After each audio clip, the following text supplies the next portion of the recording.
I returned from my mother's deathbed and found my husband locked in our basement. Our daughter had imprisoned him there to die. I pulled into our driveway just after 7 p.m., bone-tired from the long drive back from Vancouver. My mother had finally slipped away 3 days earlier, and I'd stayed to handle the funeral arrangements, the estate paperwork, all those necessary rituals of grief.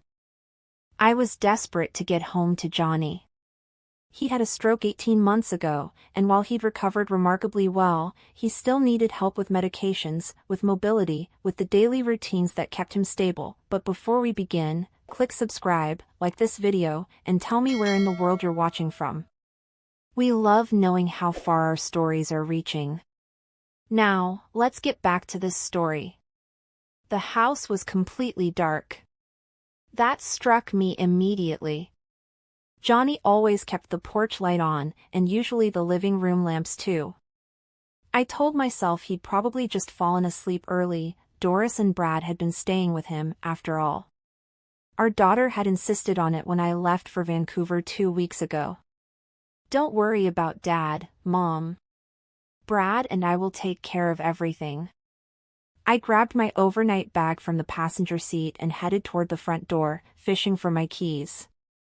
That's when I heard it. A faint, rhythmic thumping. Slow. Deliberate.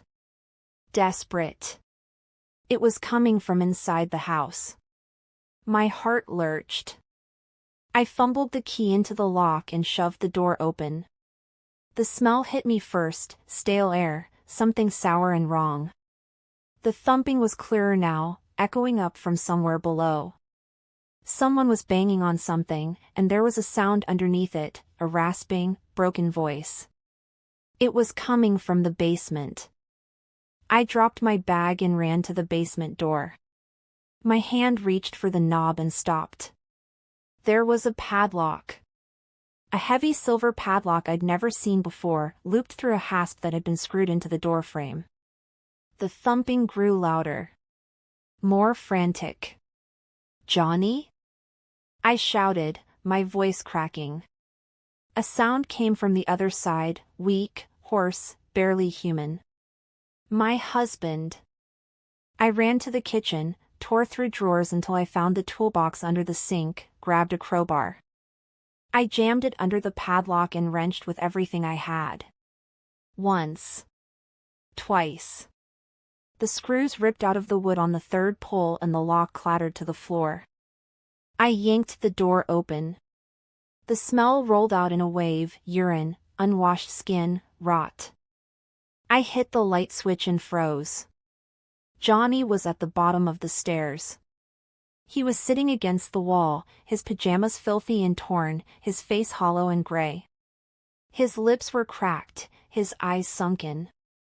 He looked like he'd aged 20 years. When he lifted his head and saw me, confusion flickered across his face, like he couldn't quite believe I was real. "Hallie?" His voice was a rasp. You came back?" I was down those stairs in seconds, my knees hitting the concrete as I reached for him. He was skeletal. I could feel every rib, every bone in his shoulders. "I'm here, Johnny. I'm here. I've got you." I half carried, half dragged him up the stairs, my mind spinning. How long has he been down there? Where are Doris and Brad? What the hell happened? I laid him on the couch and grabbed my phone, dialing 911 with shaking hands. As I gave our address to the dispatcher, I looked around the house. Everything was different. The coffee table had been moved. There were gaps on the bookshelves. Johnny's medication organizer, the blue one I'd filled before I left, was gone from the kitchen counter. The filing cabinet in the hallway was open, papers scattered on the floor. The paramedics arrived within 8 minutes. As they checked Johnny's vitals, severely dehydrated, malnourished, signs of early-stage infection, I stood there trying to make sense of it. Trying to breathe. "Ma'am, how long has your husband been in this condition?" one of the paramedics asked gently. "I don't know," I whispered. I've been gone 2 weeks. I left him with our daughter. She and her husband were supposed to be taking care of him. The paramedic exchanged a glance with his partner but said nothing. They loaded Johnny onto a stretcher. I climbed into the ambulance with him, holding his hand, whispering that he was safe now, that I was so sorry I'd left him. At the hospital, they admitted him immediately. A nurse pulled me aside while the doctors worked on him. "Mrs. Avis, I need to ask, do you think your husband was locked in that basement the entire time you were away?" The question hit me like a physical blow. 14 days. My Johnny, trapped in that cold, dark basement for 14 days. "I don't know," I said. "I just found him like that." A police officer arrived an hour later. "Detective Ramirez," he said. "Elder Abuse Unit. Apparently, there's a specialized unit for this."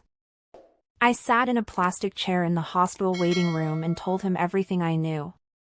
"My name is Hallie Avis. I'm 62 years old. I spent 30 years as a registered nurse before I retired. My husband, Johnny, is 68. He worked in municipal planning until his stroke forced him into early retirement 18 months ago. He's recovered well, he can walk with a cane, he can feed himself, and his mind is still sharp. He just needs help with his medications and someone nearby in case he falls. Our daughter, Doris, is 35. She's an office manager at a logistics company. She married Brad 4 years ago. Brad's always calling himself an entrepreneur. He's had a dozen business ideas, none of them ever seem to work out. Real estate flipping, cryptocurrency, some kind of organic supplement MLM. I never trusted him, if I'm being honest. But Doris loved him, and that's what mattered. 2 weeks ago, my mother in Vancouver took a turn for the worse, I continued, my voice hollow. The hospital called and said it was time. I booked the first flight out. Johnny insisted I go. He said he'd be fine for a few days. Detective Ramirez was younger than I expected, maybe 40, with kind eyes that had seen too much. He sat across from me in a small consultation room off the ER, a notepad open on his lap. "Mrs. Avis, I know this is difficult, but I need you to walk me through the last 2 weeks. Start from when you left for Vancouver." I took a shaky breath. My mother had a heart attack on October 23rd. I got the call around midnight. I left the next morning, that was a Thursday. Doris and Brad came over that afternoon. Doris insisted they'd stay with Johnny the whole time I was gone. "Your daughter lives nearby?" "About 20 minutes away, in Transcona." She said it made more sense for them to stay at our place, easier to manage Johnny's routine, his medications. I twisted my hands in my lap. I was grateful. I didn't want to leave him, but my mother, she was dying. I had to go. Ramirez nodded, writing. "Did anyone else have keys to your house?" "No. Just us and Doris. We gave her a spare set years ago, in case of emergencies." The irony of that word, emergencies, made my stomach turn. "And when did you last speak to your daughter?" "Yesterday morning." "No, wait." I pulled out my phone, scrolled through my call log. 2 days ago. Tuesday. I called to tell her I'd be home Thursday evening. She said everything was fine, that Johnny was doing well, eating regular meals. My voice cracked. She lied to me. "Have you tried reaching her since you found your husband?" I looked at my recent calls. 3 attempts to Doris, 2 to Brad. All unanswered. They're not picking up. I've called 5 times. Nothing. Something shifted in Ramirez's expression, a tightening around his eyes. He made a note. Mrs. Avis, I need to ask this directly. Is there any reason your daughter and son-in-law might want to harm your husband? The question felt absurd. No. I mean, Brad's always been a bit irresponsible. Money problems, failed business schemes. But harm Johnny? No. That's not, I stopped. Because what I'd found tonight suggested exactly that. A knock at the door interrupted us. Dr. Okafor stepped in, still in his scrubs. His face was grave. Mrs. Avis, your husband is stable. We've got him on 4 fluids and antibiotics. He's severely dehydrated, his kidney function is compromised, and he has a bladder infection that's progressed to early sepsis. He paused. Based on his condition and what you've told us, it appears he was deprived of food and water for an extended period. This wasn't an accident or neglect through ignorance. This was deliberate. The word deliberate hung in the air like smoke. Ramirez leaned forward. Doctor, in your professional opinion, how long was Mr. Avis without adequate care? Given the severity of dehydration and muscle wasting? At least 10 days, possibly longer. Another 48 hours and we'd likely be looking at organ failure. Dr. Okafor looked at me. You got home just in time. I couldn't speak. Couldn't breathe.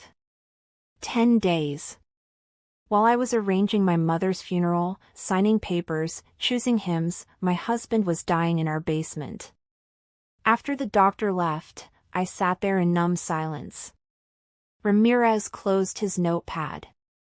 Mrs. Avis, I'm going to be honest with you. This case is going to move quickly. We'll need to examine your home, pull financial records, interview your daughter and son-in-law.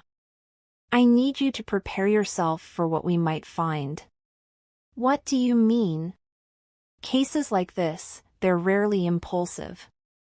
There's usually a motive. Financial strain, inheritance disputes, insurance policies. He stood. Get some rest if you can. I'll be in touch tomorrow.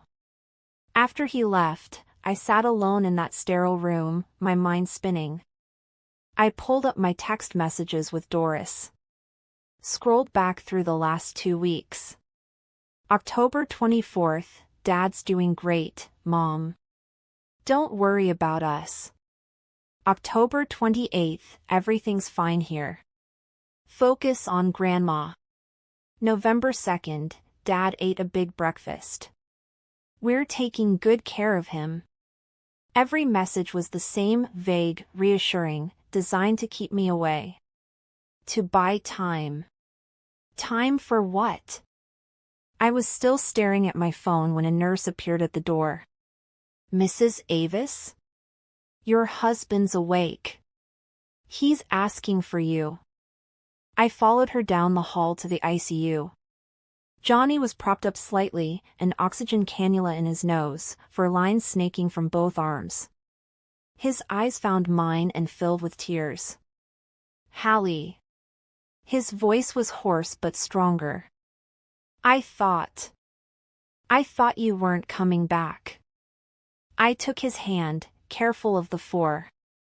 I'm here, Johnny.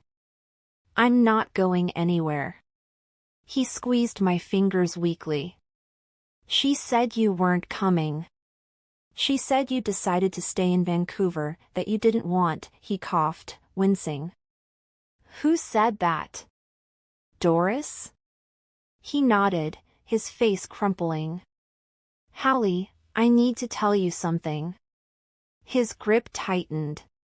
Don't trust her. Don't trust our girl. She wanted me gone.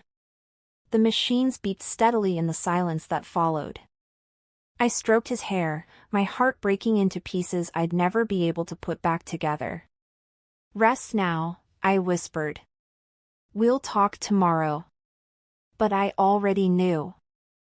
Somewhere deep in my bones, I already knew what Detective Ramirez was going to find. I didn't sleep. How could I? I sat in that hospital chair beside Johnny's bed all night, listening to the rhythm of his breathing, terrified it might stop. By morning, Detective Ramirez called. "Mrs. Avis, we need to process your home as a crime scene. I'd like you there to help us understand what's out of place. Can you meet us at 9? Crime scene. My home was a crime scene. I kissed Johnny's forehead, he was sleeping, finally, and promised the nurse I'd be back before noon.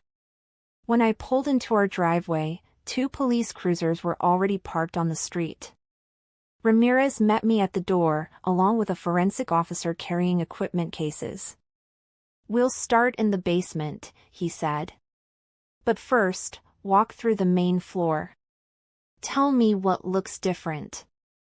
I stepped inside and immediately felt it, the wrongness. It wasn't just that the house was dark and cold. It was violated. "The couch," I said, pointing. "It's been moved. It used to be against that wall. And the coffee table, we kept it centered on the rug." I walked toward the hallway. "The bookshelf. There are gaps.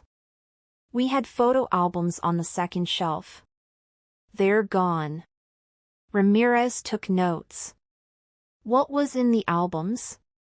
"Family photos. Doris as a child, holidays, birthdays." My throat tightened. "Why would she take those?" We moved to the kitchen. The counter where I'd kept Johnny's pill organizer was bare. The drawer where we stored bills and receipts hung open, empty. "That's not how I left it," I said. Everything was organized. Our mortgage statements, utility bills, they were all in that drawer. Then I saw the filing cabinet in the hallway. The lock was broken, the top drawer pulled completely out and left on the floor. File folders were scattered everywhere, old tax returns, insurance policies, medical records. But the papers I was looking for, our credit union statements, our savings passbook, were gone. I felt physically ill.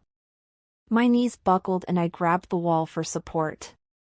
"Mrs. Avis?" Ramirez steadied me. "What's missing?" "Our financial documents," I whispered. "Bank statements, savings records. We had over $200,000 in that credit union. It's from Johnny's pension buyout, from when he retired early after the stroke. We were saving it for," I couldn't finish. "For what?" "For care if Johnny got worse. For traveling while we still could." "I need contact information for your daughter and son-in-law," Ramirez said quietly. "Full names, phone numbers, addresses, workplaces." I recited everything mechanically. Doris Marie Avis Thornton. Brad Thornton. Their address in Transcona. Doris's work number at Midwest Logistics. Brad's cell, the only number he ever used. "We've been trying their phones since last night," Ramirez said. "Both are off or disconnected. We've sent officers to their residence. No one's there, and neighbors say they haven't seen them in days." The room tilted. "What are you saying?" "I'm saying we can't locate them, Mrs. Avis."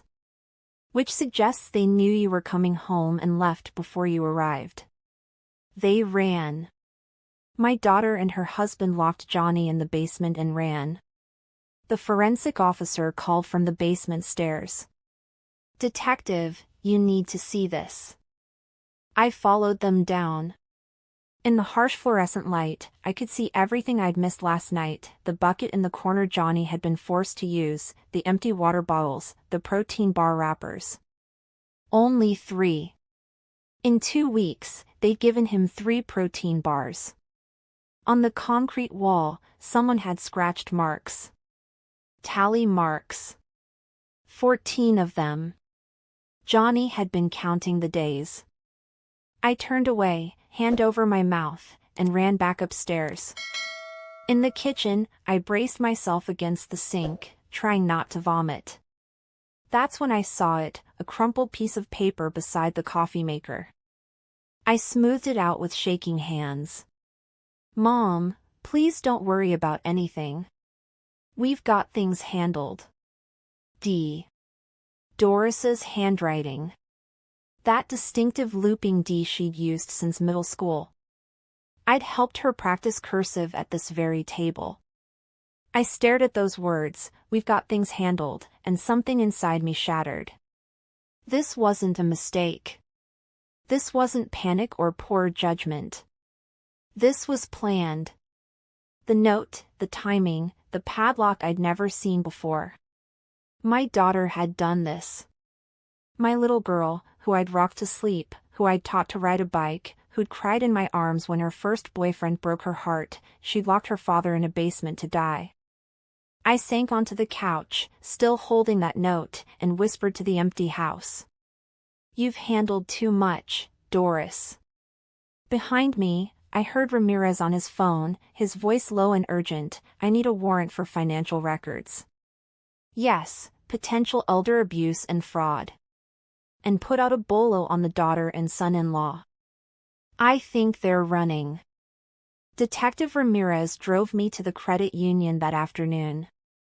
I'd called ahead, my voice barely steady, and asked to speak with our financial advisor immediately. Martin Chin had managed our accounts for 12 years.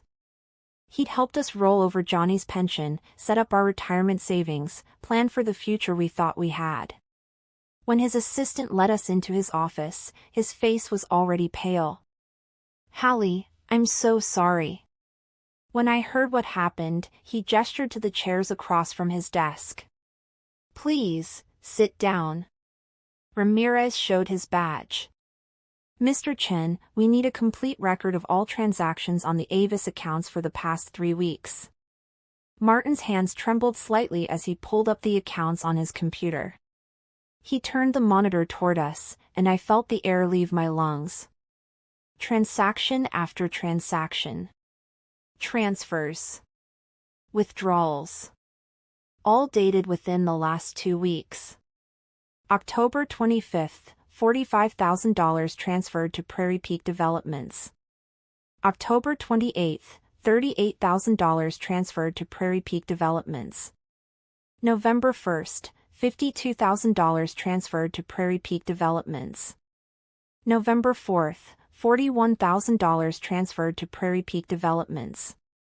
November 6th, $34,000 transferred to Prairie Peak Developments. The numbers blurred. My vision tunneled. "How much?" I whispered. "How much total?" Martin's voice was barely audible. $210,000. Almost everything in your savings account. There's less than $8,000 remaining.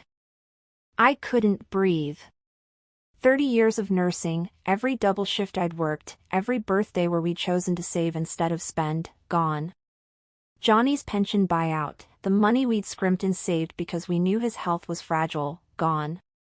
"These were authorized," Martin said quietly. Each transaction required dual signatures because of the amount. "I have the paperwork here." He pulled out a file folder, hands shaking. Power of attorney documents, signed by Johnny, giving Doris authority to manage your finances in the event of incapacity. He slid a form across the desk.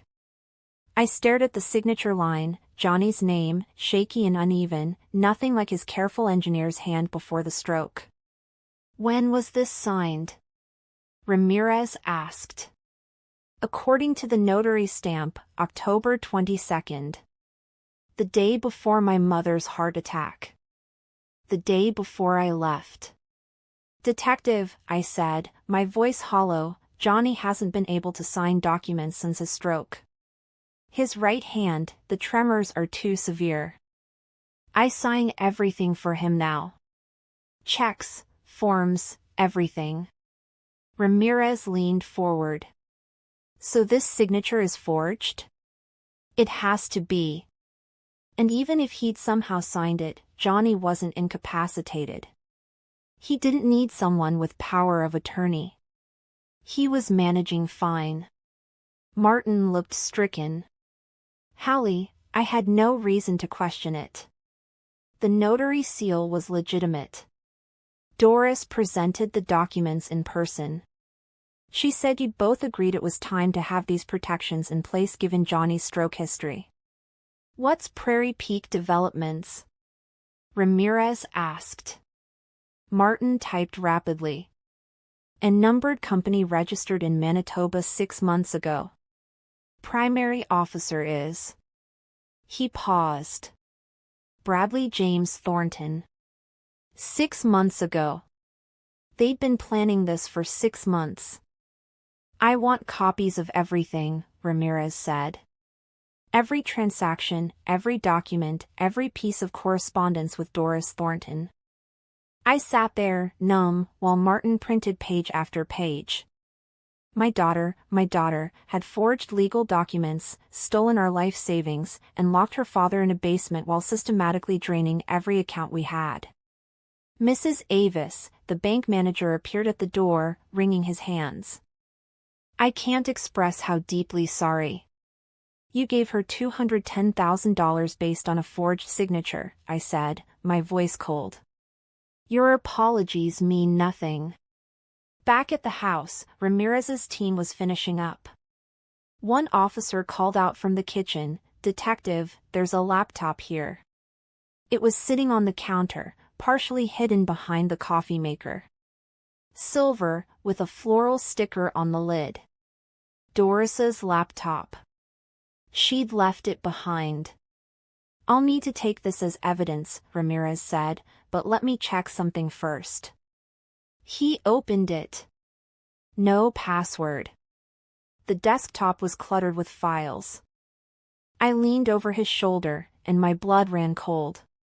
A folder labeled Dad's Situation. Inside, scanned copies of the forged POA documents, spreadsheets titled Account Transfers Timeline, email threads between Doris and Brad. Ramirez opened one email. From Brad to Doris, dated October 30th. Getting weaker. Stopped banging on the door yesterday. Should be over soon. Make sure you're ready to move the rest of the funds Friday. Doris's response, I know. It's hard, but we're doing what we have to do.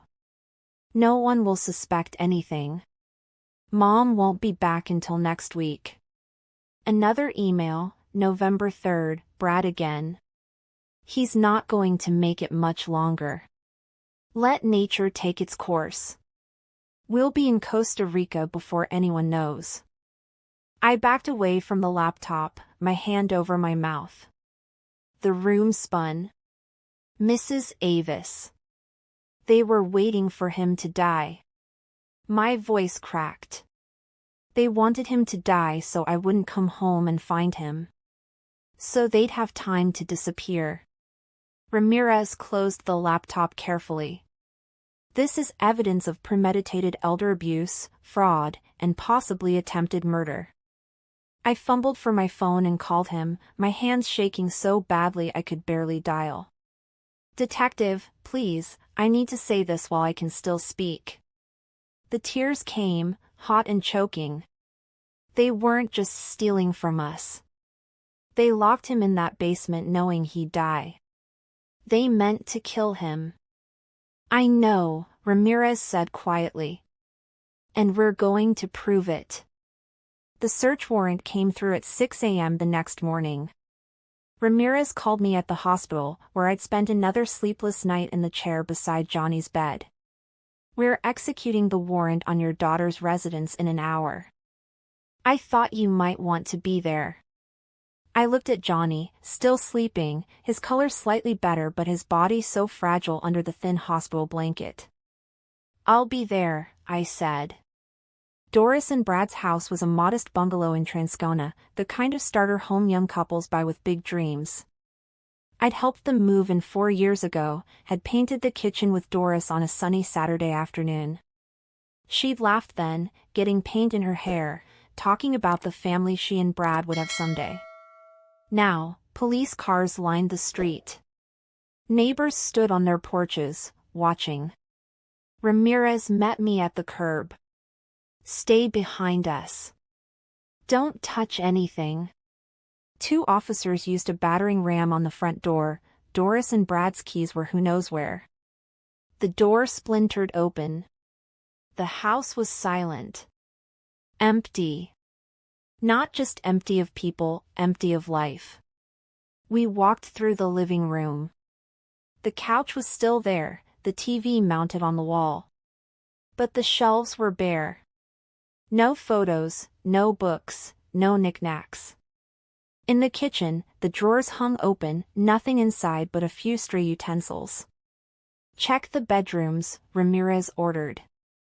I followed the officers down the hallway, my heart hammering. The main bedroom closet stood open, hangers bare. The dresser drawers were pulled out, completely empty. In the bathroom, the medicine cabinet gaped open, nothing but dust rings where bottles had been. "They cleared out days ago," one officer said. This wasn't a rushed job. This was methodical. In the spare bedroom, Doris's home office, filing boxes sat empty on the floor. Her desk was bare except for a printer and a paper shredder. The trash can beside it was full. An officer knelt down and started pulling out shredded documents. "Got something here." He carried the trash can to the kitchen table and began laying out the pieces. Some documents hadn't been shredded completely, just torn and crumpled. He smoothed one out. Airline tickets. 2 one-way tickets to San Jose, Costa Rica. Departure date, November 9th. Yesterday. They were supposed to leave yesterday. "Keep looking," Ramirez said. Another officer found a crumpled rental agreement in the recycling bin under the sink. A 6-month lease for a beachfront condo in Jaco, Costa Rica. Move-in date, November 10th, monthly rent, $1,800. They'd planned it all. Down to the exact day. Detective. An officer emerged from the office, holding a stack of papers. Printed emails. "Looks like they forgot to shred these." Ramirez took them, his jaw tightening as he read. Then he looked at me. "Mrs. Avis, you don't need to see these." "Yes," I said, my voice steady despite the trembling in my hands. "I do." He handed them over. The first email, from Brad to Doris, dated October 27th. Day 3. "He's weaker every day. Barely making noise now. How much longer do you think?" Doris's response. "Let nature take its course. The stroke already damaged him. No one will suspect. Just make sure the basement stays locked." Another exchange, October 31st, Brad again. "He's begging for water. I can hear him through the door. This is harder than I thought." Doris. "Don't go soft on me now. We're almost there. Think about the beach. Think about starting over. He was going to die soon anyway. We're just accelerating the inevitable." The papers slipped from my hands. The room tilted sideways. Someone caught me, Ramirez, his hand on my elbow. "Sit down. Head between your knees."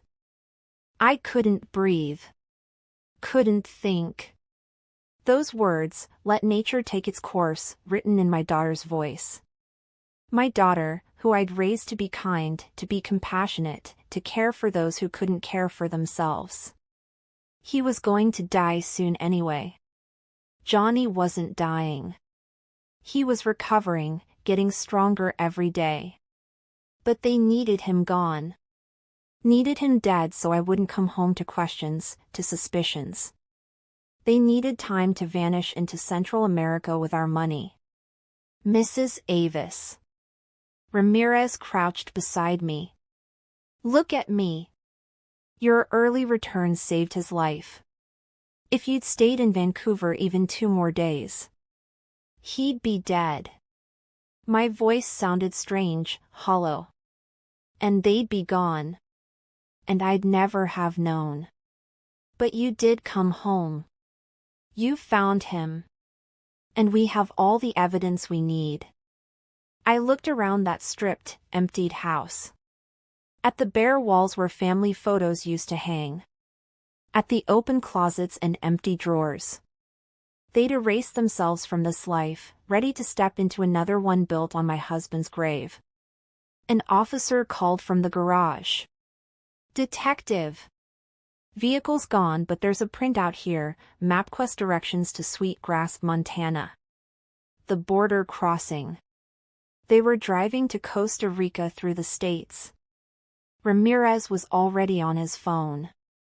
I need a bolo on a 2019 silver Honda CR-V, Manitoba plates. He rattled off the license number. Suspects are Doris Marie Avis Thornton and Bradley James Thornton. Consider them flight risks. Alert Border Patrol at all U.S. crossings, Sweetgrass, Pembina, Emerson. I sat there at Doris's kitchen table, surrounded by the evidence of her betrayal, and felt something cold and final settle in my chest. Not grief, not yet. Rage. Pure, silent rage.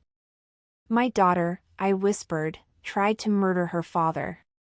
Ramirez placed a hand on my shoulder. And we're going to make sure she pays for it. 2 days passed in a blur of police interviews, hospital visits, and sleepless nights. Johnny was moved from ICU to a rehabilitation ward. His kidneys were recovering, the infection responding to antibiotics. But the hollow look in his eyes, that hadn't changed. I was sitting beside his bed Friday afternoon, helping him with lunch, when my phone rang. Detective Ramirez. Mrs. Avis. His voice was tight with controlled excitement. We got them. My hand froze, the spoon halfway to Johnny's mouth. What? Border Patrol stopped them at Sweetgrass, Montana, about an hour ago. They were trying to cross into the States on their way to Costa Rica. They're in custody. The spoon clattered against the tray. Johnny looked at me, eyes wide. Are you certain it's them? Positive ID. And Mrs. Avis, they had $15,000 cash in Brad's duffel bag, along with 2 fake driver's licenses under the names David and Jennifer Morrison. They were running, and they were prepared. I closed my eyes. The relief was physical, a weight lifting off my chest I hadn't realized was suffocating me. What happens now? They're being extradited back to Manitoba. Should arrive tomorrow morning. We'll process them, and they'll be formally charged. I'll call you when we know more. Thank you, I whispered. Thank you. After I hung up, Johnny reached for my hand. His grip was weak but steady. They caught her? His voice cracked. I nodded, unable to speak. Johnny's face crumpled.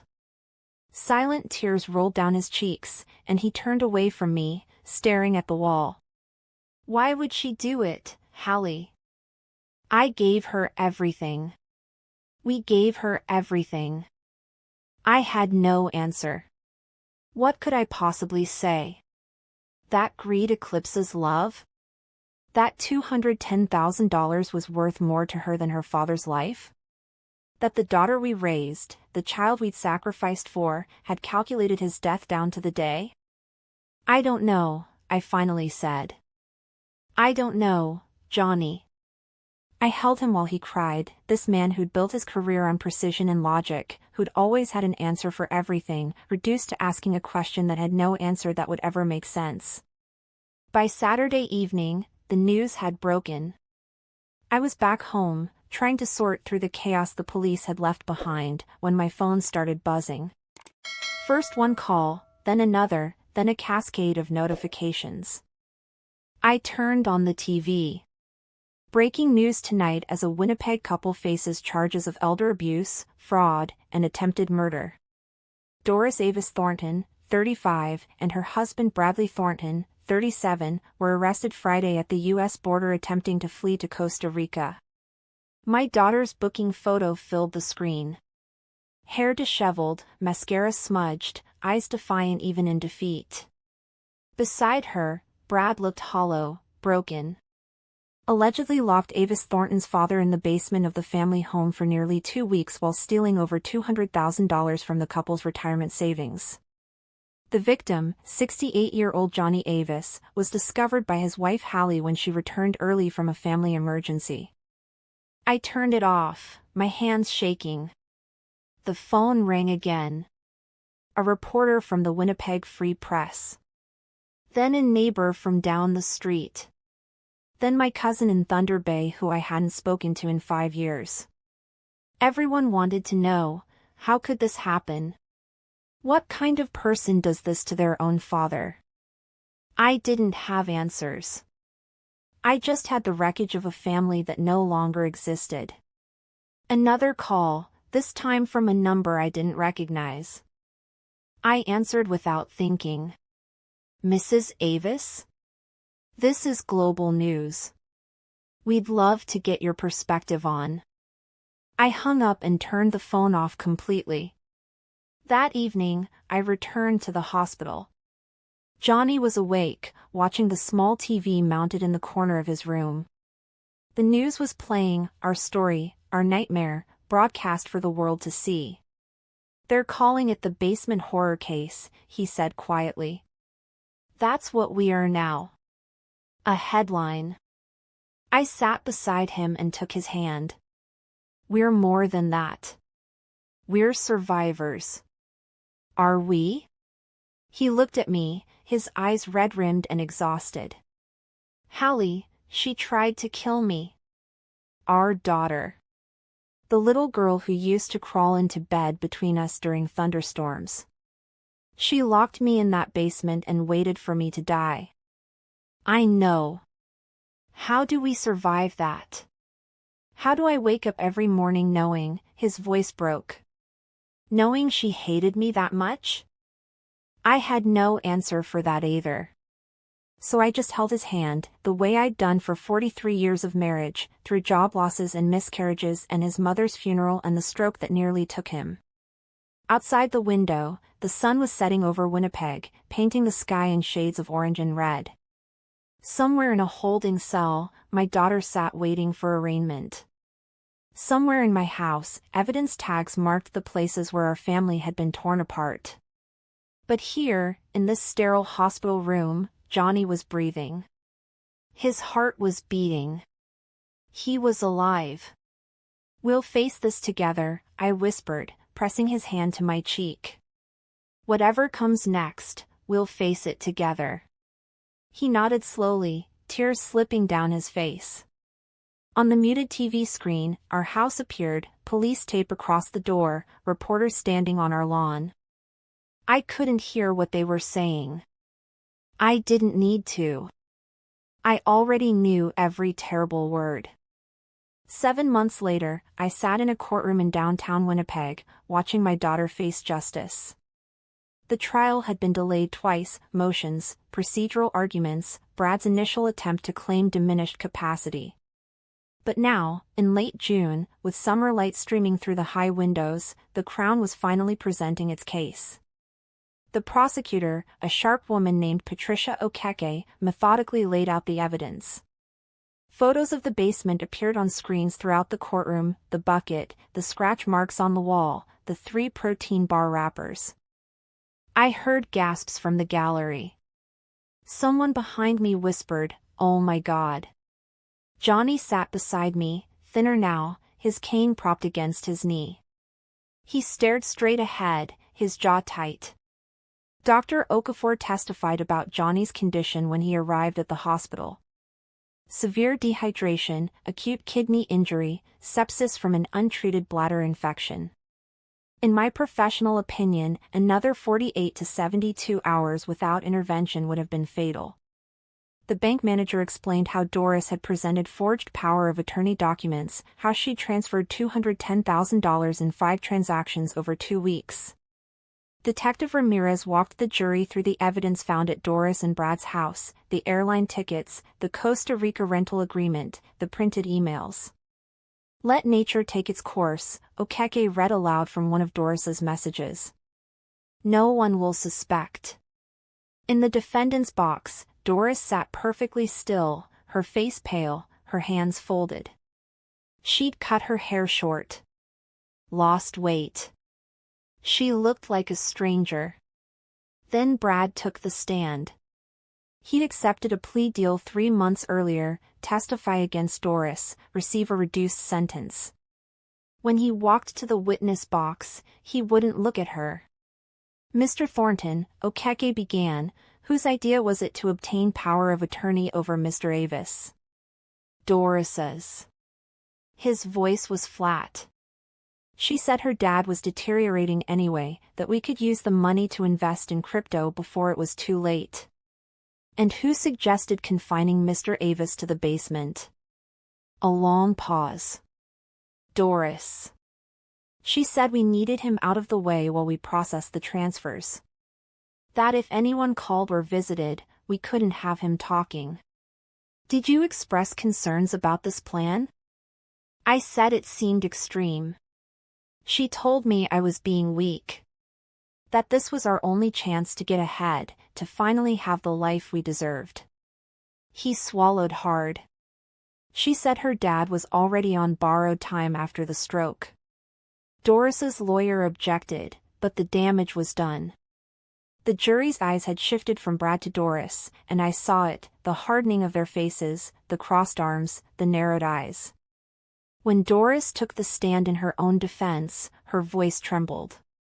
"I never meant for it to go that far," she said, tears streaming down her face.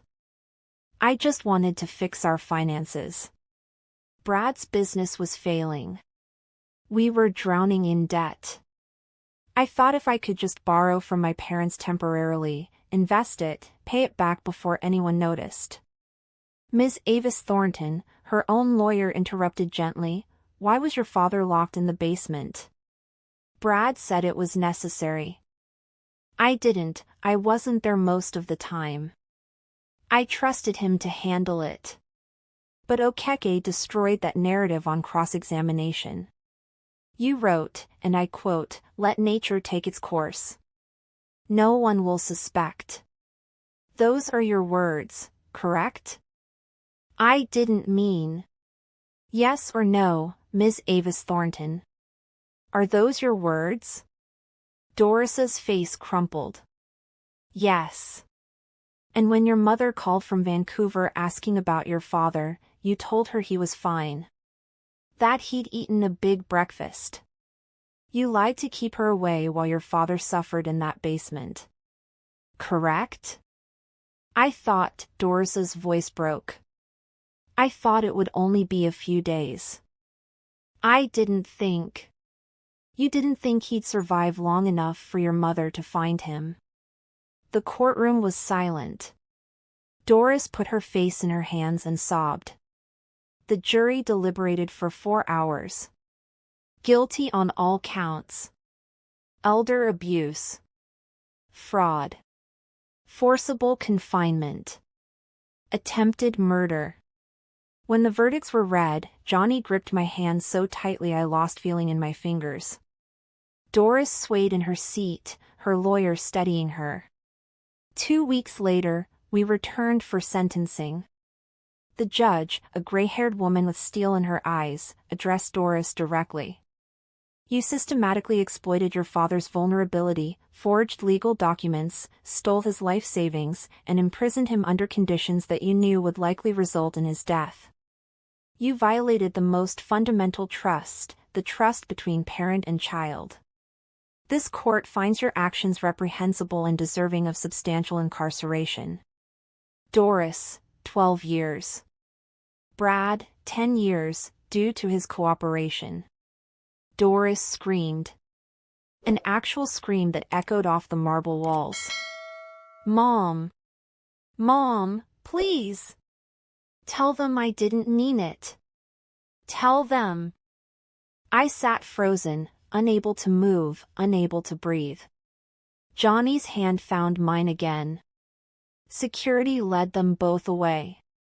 Doris fought, twisting back to look at me, her face a mask of desperation and denial.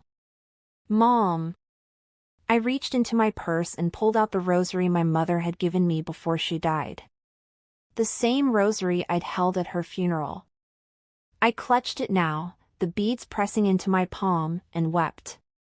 Not for justice served. For the daughter I'd lost. For the family that would never exist again. Johnny leaned his head against my shoulder, and together we cried in that courtroom, surrounded by strangers, mourning a death that hadn't killed anyone but had destroyed us all the same. Autumn came quietly that year. Johnny was home by September, mobile with his walker but still weak. The physical therapist came 3 times a week. The nurse checked his medications daily. Our house, once a place of comfort, had become a medical facility with grab bars in the hallways and a hospital bed in what used to be the guest room. I managed it all. The pill organizers arranged by day and time. The follow-up appointments with nephrologists and infectious disease specialists. The endless insurance forms, the victim impact statements, the restitution hearings that seemed to lead nowhere. The financial devastation was absolute. Of the $210,000 Doris and Brad had stolen, the court ordered restitution, but what good were court orders when the money was gone? Brad's Prairie Peak Developments was a shell company with no assets. The crypto investments he claimed to make had never existed. Our savings had vanished into thin air. The medical bills were staggering. Even with insurance, Johnny's 2-week hospital stay, the rehabilitation, the ongoing care, it added up faster than I could count. In October, I met with a financial advisor. Not Martin, I couldn't bear to see him again. This new woman, Sarah, laid it out plainly: you have 3 options. Refinance the house, sell assets, or declare bankruptcy. We'd owned our home for 38 years. Paid off the mortgage 5 years ago, proud and relieved. Now I was signing papers to remortgage it, taking out $85,000 against the equity we'd built over a lifetime. By November, even that wasn't enough. Our property was a double lot, half an acre in the old neighborhood where land was valuable. I sold the back portion to a developer for $120,000. Watched them put up stakes and survey markers where Johnny used to grow tomatoes, where Doris had played as a child. The money went straight to creditors. To the hospital. To the lawyers. We were 62 and 68 years old, starting over with almost nothing. Johnny's physical recovery was slow. His mental recovery was slower. Some days he was fine, talkative, engaged, grateful to be alive. Other days he sat for hours staring out the window, his coffee going cold in his hands. One morning in December, he asked, "When is Doris coming to visit?" I froze at the kitchen counter, my back to him. "She's away, honey. Helping someone who needed her." "Oh." A pause. "That's nice of her. She always was good at helping people." I closed my eyes, gripping the counter edge. Yes. She was. It happened more often as winter set in. The confusion. The gaps in his memory. Sometimes he forgot what had happened entirely. The doctors said it was trauma, the mind protecting itself by burying what it couldn't process. I didn't have that mercy. I remembered everything. It was a Tuesday evening in January, nearly a year since that terrible night, when I found myself in the basement. I'd been avoiding it. Johnny never went down there, couldn't manage the stairs with his walker. I'd hired someone to clean it after the police released it as a crime scene, but I'd never actually looked at it myself. Now I stood at the top of the stairs, hand on the railing, forcing myself to descend. The concrete floor was clean. The bucket gone. The protein bar wrappers removed. But the scratch marks were still there on the wall, 14 tallies that no amount of scrubbing could erase. I sat on the bottom step, in the spot where I'd found Johnny, and tried to understand how my daughter could have done this. The boxes I'd been looking for, our old photo albums, were stacked in the corner, untouched by the investigation. I pulled one out, opened it. Doris at 3 years old, missing her front teeth, grinning at the camera.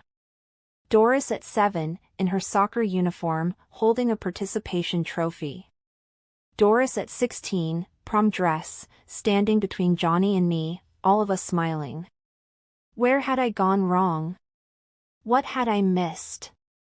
What crucial moment had I failed as a mother? I flipped through page after page. Birthday parties. Christmas mornings. Her university graduation, Johnny so proud, his arm around her shoulders. Had she been calculating even then? Had there always been something cold behind those eyes, and I'd been too blinded by love to see it? Or had something broken in her along the way, something I could have fixed if I'd just paid closer attention? The sobs came from somewhere deep, guttural and ugly. I pressed the album to my chest and rocked back and forth on that basement floor, surrounded by the ghost of my husband's suffering and the ghost of my daughter's childhood. How do you stop loving someone who tried to murder the person you love most? How do you reconcile the child you raised with the monster she became? I didn't have answers. I just had this: a house remortgaged, a husband recovering, a daughter in prison, and photo albums full of a family that no longer existed. Upstairs, I heard Johnny call my name, his voice uncertain. I wiped my face, closed the album, and left it in the basement. Some things were better left in the dark. That night, as Johnny slept beside me, his breathing steady, his hand warm in mine, I stared at the ceiling and whispered a prayer I'd been repeating for months. Give me strength to forgive what I cannot understand. Give me peace with what I cannot change. And give me wisdom to know the difference. Outside, snow began to fall, covering the surveyor stakes in the backyard, blanketing the world in white. Somewhere, Doris was sleeping in a cell, serving her 12-year sentence. Here, I was serving mine. Spring arrived slowly, reluctantly, like it wasn't sure we deserved it. By March, Johnny could walk short distances without the walker. We took careful strolls around the block, his hand gripping my arm, both of us moving like we'd aged a decade in a single year. The neighborhood had changed. Or maybe we had. People still waved, still asked how we were doing, but there was a distance now, a discomfort in their eyes. We were the couple from the news. The basement horror case. A cautionary tale people whispered about over coffee. We'd lost more than money. We'd lost the invisibility of ordinary life. One morning in early April, I was making breakfast when Johnny shuffled into the kitchen. He moved slowly to the table, eased himself into his chair, and watched me crack eggs into a pan. You came home just in time, he said quietly. I turned from the stove. What? That night. From Vancouver. His eyes were clear, present. I've been thinking about it. If you'd stayed even 3 more days for the funeral arrangements. Don't, I said. I need to say it, Hallie. 3 more days and I'd have been gone. You saved my life by coming home early. The spatula trembled in my hand. I almost didn't. I almost stayed through the weekend to finish sorting Mom's things. But you didn't. You came home. He reached for my hand across the table. That means something. In all this darkness, that means something. I set down the spatula and sat across from him, holding both his hands. They were thinner now, the skin papery, but they were warm. Alive. We've lost so much, I whispered. I know. But we're still here. That counts for something too. The letters started arriving in February. The first one came in a standard prison envelope, Doris's name and inmate number printed in the return address corner. I held it for an hour, sitting at the kitchen table, staring at her handwriting on the front. Mom and Dad. I put it in a drawer unopened. More came. One every few weeks. Sometimes two in a week. I put them all in the same drawer, creating a stack of words I couldn't bear to read. Johnny never asked about them. Maybe he didn't notice. Maybe he knew and chose to say nothing. One evening in late April, I opened the drawer and counted them. 17 letters. 17 attempts to explain the inexplicable, to justify the unjustifiable. I thought about reading them. Thought about burning them. In the end, I just closed the drawer. Some doors, once closed, should stay that way. On a warm evening in May, Johnny and I sat on the front porch, watching the sunset. It had been 18 months since that terrible November night. 18 months of recovery, of legal proceedings, of learning to live in the wreckage. Do you think she meant it? Johnny asked suddenly. When she said she didn't mean for it to go that far? I was quiet for a long time. I think she meant it when she said it. I think she's convinced herself it's true. But the evidence doesn't lie, Johnny. She wrote those emails. She made those plans. She took our money and left you to die. So where does that leave us? Here, I said simply. It leaves us here. A car drove past, and I recognized the neighbors from 3 houses down. They waved. We waved back. Normal gestures in an abnormal life. I used to think justice would fix this, I said. That when they were convicted, when they were sentenced, I'd feel. I don't know. Relief? Vindication? But all I feel is tired. Justice isn't the same as healing, Johnny said. No. It's not. We sat in silence, listening to the evening sounds, birds settling, wind in the trees, the distant hum of traffic. Ordinary sounds. The sounds of life continuing despite everything. Do you still love her? Johnny asked, his voice barely above a whisper. The question I'd been avoiding for 18 months. I love who she was, I said finally. The little girl with the missing teeth. The teenager who cried over her first breakup. But the woman who locked you in that basement? I shook my head. I don't know who that is. And I'm not sure I want to. Johnny nodded slowly. That's fair. Later that night, as I prepared for bed, I stood at the bathroom mirror and barely recognized the woman staring back. New lines around my eyes. Gray hair I'd stopped bothering to color. The face of someone who'd survived something unsurvivable. In the bedroom, Johnny was already asleep, his breathing steady and sure. I stood in the doorway for a moment, just listening to that sound, the proof that he was alive, that we'd made it through. I thought about everything we'd lost. The money we'd saved over 40 years of marriage. The trust we'd had in our daughter. The innocence of believing family was sacred, that blood meant loyalty, that love was enough. All gone. But Johnny was still breathing. His heart was still beating.